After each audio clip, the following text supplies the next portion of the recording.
After a turbulent start to the season, with a complicated opening weekend in Australia and a painfully disappointing disqualification in China, Lewis Hamilton arrived at Suzuka fully aware of what was at stake.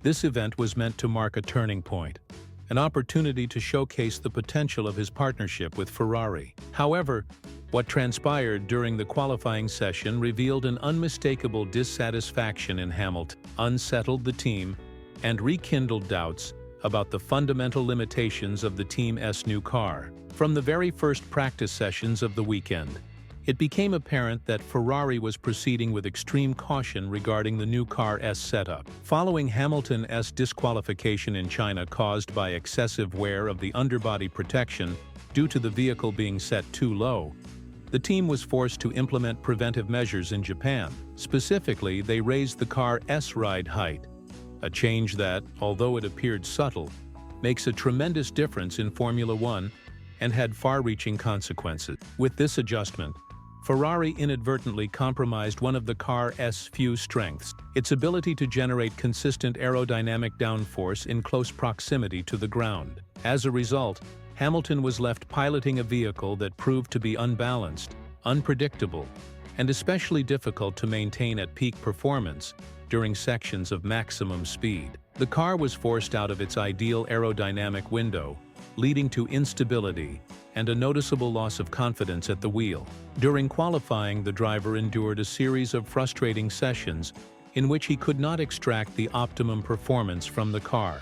He advanced to the third phase, albeit by a very narrow margin, and in the final decision he managed no better than the 8th position, finishing more than 6/10 behind the leader's pace. For a competitor of Hamilton's caliber, in a car that was expected to fight for podium, this result was profoundly disappointing. At the end of the session, Hamilton did not spare any criticism and emphasized that the excessive ride height was still severely impacting performance. In his own words, the car was operating with a ride height above what was desired, a direct consequence of the challenges experienced in Shanghai.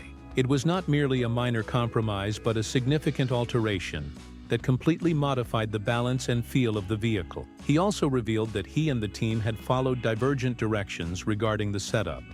Although in other circumstances this might be part of a broader strategy to collect data or explore new performance windows, in this case the effect was decidedly negative. Throughout the session, Hamilton reported suffering from understeer, a condition that makes the car slow to turn in corners and erodes the driver's confidence during rapid changes in direction, which in Suzuka, a circuit characterized by fast, sweeping corners, is particularly detrimental. Beyond the issues related to the car's configuration, the technical and strategic environment within the team also exposed deeper challenges. The setup window for the new car proved to be extremely narrow. According to several informants, Ferrari's current vehicle is highly sensitive to any changes in its ride height.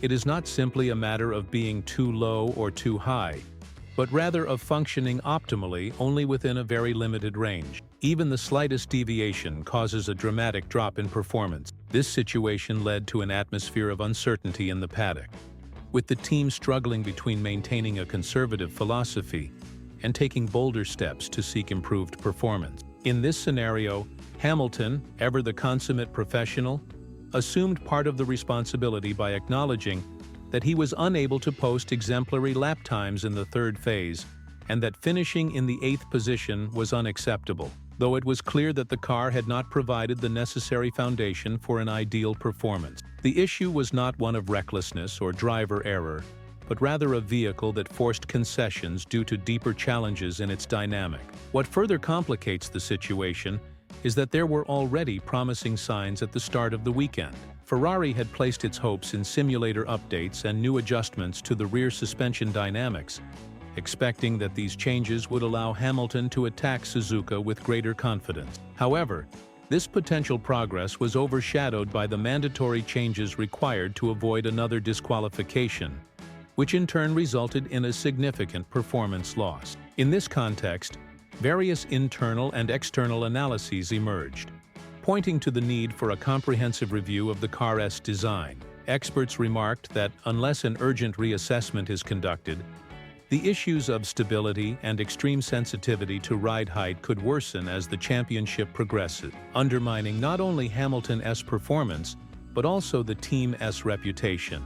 Despite these challenges, Hamilton maintained an optimistic outlook regarding the race. With rain predicted, he made it clear that he enjoys rainy conditions, stating that he likes rain because it often turns adverse circumstances into opportunity. This attitude, characteristic of his competitive spirit, reflects a mindset geared toward seeking openings where others might hesitate.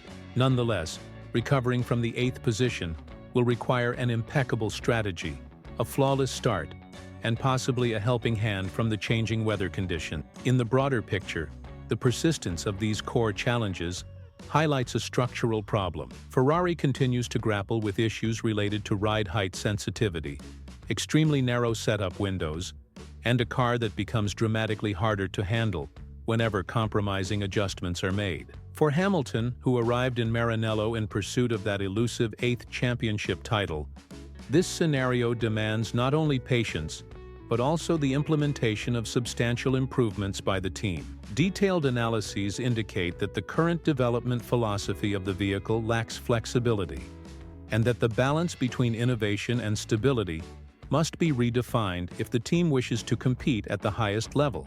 This episode goes beyond mere performance indicators. It is the story of one of the greatest drivers in Formula One history, confronting the complexities of a challenging environment within a legendary team burdened with enormous expectations and very real limitation. Ferrari is a team steeped in passion, tradition, and ambition, but at this moment it is struggling to align all the elements necessary to consistently deliver results for Hamilton. This chapter in Ferrari's saga is not solely about speed.